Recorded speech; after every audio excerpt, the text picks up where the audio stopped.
screenwriter Macon Blair.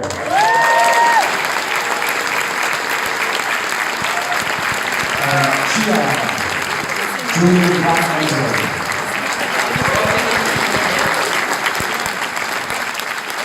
Detective Mary next, James Skarsgård.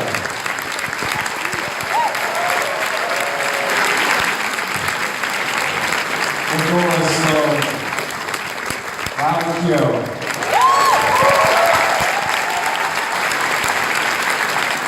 And the Ronnie Tony, Skarsgård.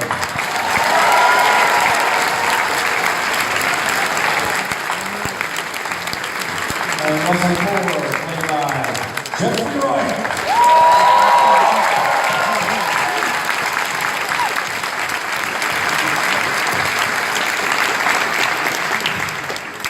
There's a lot of things that I've been thinking about this beautiful film since I've seen it, and I wondered if I could take the opportunity to ask some of you, perhaps beginning with Mr. Wright. These are really complex, multifaceted characters. Can you speak a bit about how you approach this role and perhaps your process working with Jeremy? Yeah, it was a pretty straightforward approach. It was really just trying to be beholden to Macon's script and to the book. I found it to be, when I read it, just one of the most descriptive and lyrical and evocative scripts that I've been given. And the architecture of the storytelling was really well considered. So literally sitting inside scenes, I would look around and I go, wow, and this is really good. And because I could feel the story moment to moment, just in the structure of the scenes. And it just kind of provided a momentum through that. So I just, read the words and keep it simple. And then Jeremy creates an environment that's very clear as well. As you can see, his frames aren't random. And so there's a lot of information that you derive from that as well. He also has this wonderful, infectious love for the process and love for film. And so, I just threw myself into it and tried to be infected by his spirit and go for it. And you did, thank you. Mr. Skarsgård, your character has a lot of momentum. Can you, as he speaks here, can you speak a bit about your approach to it? This is a really interesting character. Yeah, I was dying to find a light comedy or something. And this came along and it was perfect time. I try to avoid an arc. I try to avoid, not nuance, but I didn't want, the approach was slightly different to how I normally work, where it was important that it wasn't, his actions aren't it's not PTSD, it's not something that happened in the war that caused this, or I saw it almost as he's like an arrow that cut, no pun intended, but cuts through the story. He exists in a vacuum in a way, and it was quite intimidating and scary in the beginning because it was so different the way I tried to avoid that kind of the traditional arc that I'm after, so it was scary, but we had a lot of fun, Jeremy and I, and kind of finding that and discovering who Vernon Sloan was. And your character, Riley, we begin and end with her. She symbolizes so much. Can you talk a little bit again about your approach to the character? Well, luckily, between the book and Macon and Jeremy, there was sort of a really strong idea about who she was. I think the difficult part would have been trying to find empathy for her, maybe.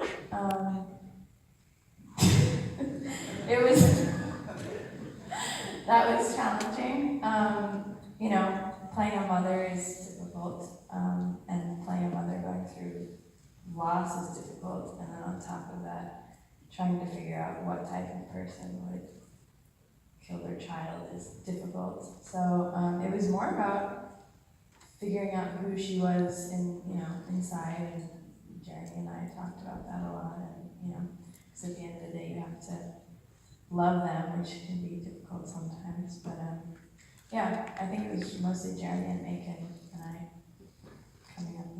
I felt empathy for her. So did I. And you then, sir, could you speak a little bit about your approach? Maybe you've got your mic, thanks. I mean, my approach is just keeping up with Jeffrey. Yeah. So, I just keep it short. I mean Jeremy and I, we talked about this idea of just holding the light with Mary, because the circumstance will take us into the darkness, and let's just keep it kind of a counterbalance, and just stay present, be a normal human being, listen. Yes. And to you, sir, such a pivotal, powerful role in this story.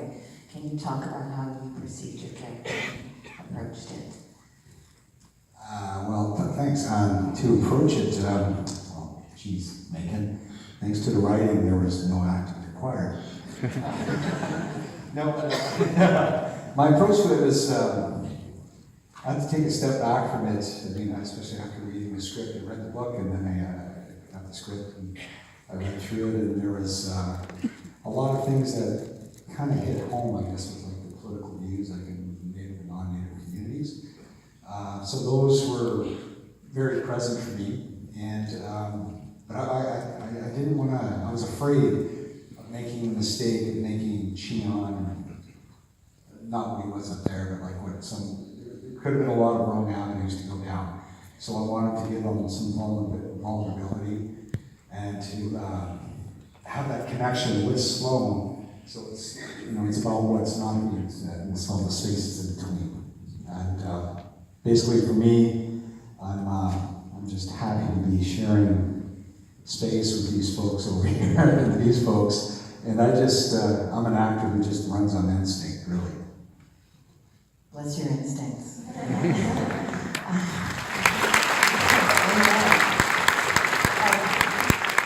like to speak to you in your capacity as a screenwriter. Can you speak a little bit about the challenges of adapting a novel? Is this the first time you've adapted a novel? No, I've adapted another novel in the past and some short stories, but this one, the challenge was just not messing up William's beautiful book. I mean, it was fully formed and just really enchanted me and also Jeremy when he read it, so it was just about not wanting to mess up what was so perfect about it in the first place.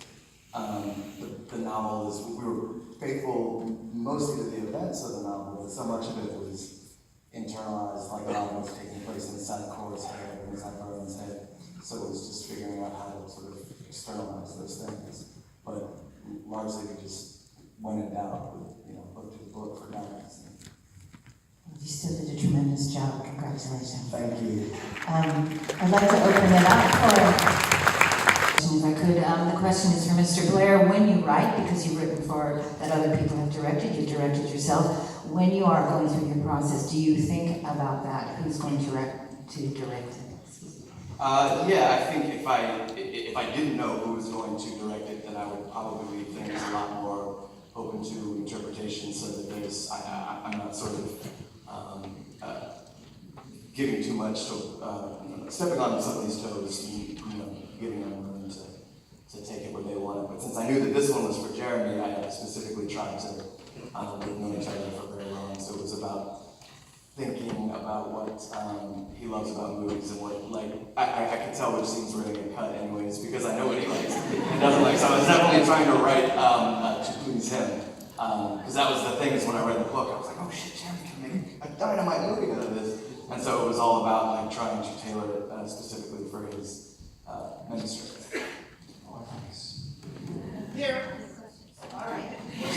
Was it necessary to kill so many policemen? I'm going to assume this was. I was blaming Geraldo for that. Yeah. Yes. And sorry, what I mean is that it's not necessary to specifically kill policemen. It was necessary for that scene to be extended and horrific. And I think it's about a lot of things, but to me it was about people that are in in desperate situations, and then you have access to really devastating weaponry, and it was not meant to be like a fun, like Cowboys and Indians. It was meant to be like a horror scene, and so protracting that and making it as horrific as far as how many people are affected, what's going on, the loss of life, that did seem important. We tried not to be cavalier about it, but that was the thinking that went into that sequence. I'd like to ask you, Jeremy, about both the cinematography, the use of shadow and light in this film is remarkable, but also the soundscape, which is very, very emotionally evocative. Can you talk about working with the designers of that, please? It's really all one thing. I mean, from performance, if anyone on this cast did not bring it, they would negate all the craft that goes into every shot. We have the production designer Warren Smith here tonight. In the world that he built for us, which is a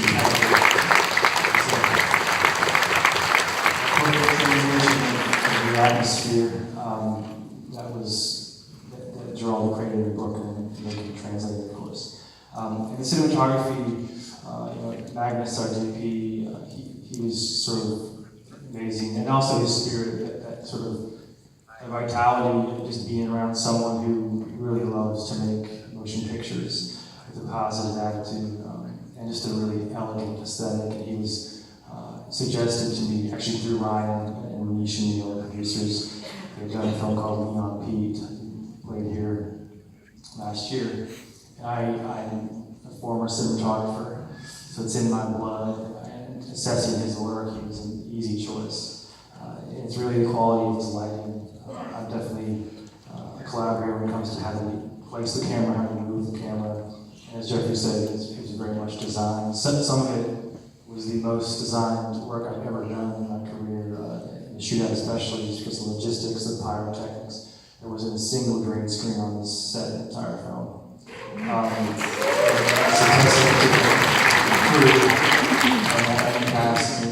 All pointing off in camera. It's remarkable. Thank you. If anyone posts a photo behind the scenes with a little green screen, it's probably 1 per second, but that's not it. Liar. Go ahead, sir. I was saying that all of your collaborations, you don't shy away from violence, and he's wondering how you work towards that. What's your process and how you put that on the screen? I mean, I've said it before, I do have to address this often, but I gravitated towards kinetic, high-stakes filmmaking. I like peril because my home life is so fucking full of love and joy. When I sit down and watch a movie, like, I want to be transported, and that was a key to this movie. It was not just violence, it was being taken on an odyssey. My films are often very contained by design, so if the powers that be say no, then we get our credit cards, do our Kickstarter, and do it ourselves. And this was just a huge movie by my standards. So we're going to talk about more. How you work together with Violence, yes. I was trying to avoid that. No, it has to have high impact. It has to have a certain cinematic and narrative value, and the goal is to have you ask why. Why did so many people have to die? Because it hurts. Not fuck yeah. Some movies, which I enjoy, do that, but I'm in that space now where I do have reverence for loss of life, and it has to be grounded, and it's all about the human performances and the stakes, and it should hurt. We have time for one more question. Yes, right there. Mystical element to the film, was that something that was from the novel? Is it something you created, or working with the indigenous people where you shot the film? You can start because the novel to use the first translation. Yeah, it was very much a part of the novel, and that was the thing that was one thing that I thought would be interesting for Jeremy to tackle. Because his earlier films were very grounded, and there was no mysticism, anything like that. So that felt new. And the other thing was I just liked how in the book there was a couple of characters, the lady in the village, the old hunter, and then there was a third character that actually got ended up not being in the movie, but they kind of represented this idea that maybe what's going on between these characters is a curse or something mystical like that. And so if that's what, you know, if that's what you wanted to believe about it, then that would be correct. But there's also the version where it's just like, no, these are people without a lot of resources and they're very isolated and alone. It led to a horrible circumstance. Like there's the clinical, scientific explanation for this, and then there's the mystical one. So wanting to sort of have both of those in the movie always felt very important. Some of that sort of veered towards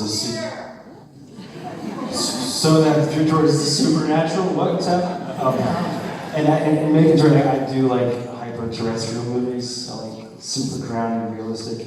But it was a fun challenge to kind of incorporate this mysticism and even supernatural if other people in the film believed it. As a filmmaker, I didn't go there, but I allowed it to be real within the construct of the story and the belief systems over there. Brainiac over here. I'm afraid that we've run out of time. I'm sorry. Thank you so much for being here.